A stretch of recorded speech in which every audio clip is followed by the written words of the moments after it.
धनंजय मुंडेंचा राजीनामा झालाय का याची सभागृहात माहिती द्या असं नाना पटोले यांनी म्हटलंय। राजीनाम्याची माहिती सभागृहाला देणं गरजेचं असल्याचं जयंत पाटील म्हणाले।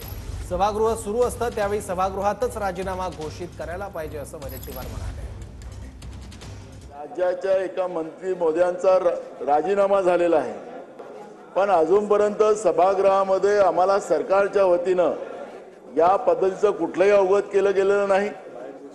बाहेर घोषणा झाली अध्यक्ष महाराज, हा एक प्रकारचा सभागृहाचा अवमान करण्याचं काम या ठिकाणी होते। अध्यक्ष महाराज सरकारने स्पष्ट केलं पाहिजे की मंत्री महोदयाचा धनंजय मुंडे यांचा राजीनामा झालाय का हे आम्हाला सभागृहात अवगत केलं पाहिजे, ही मागणी आमची आहे। अध्यक्ष महाराज, आपल्याला तालिकेवर बसलेले जे अधिकारी आहेत ते चुकीची माहिती देत आहेत।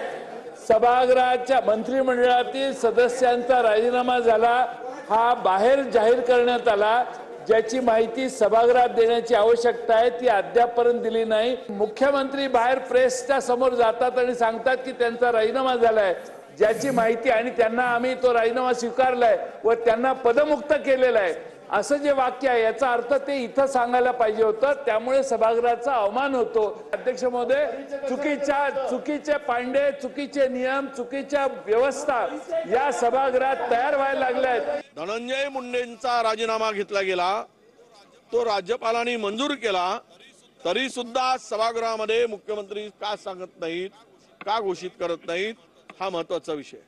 त्यावेळेस सभागृह सुरू असतं त्यावेळेस मंत्र्यांचा राजीनामा सभागृहाच्या आत घोषित करायला पाहिजेत। ते न केल्यामुळे सार्वभौम सभागृहाचा हक्कभंग झालेला आहे, अवमान झालेला आहे।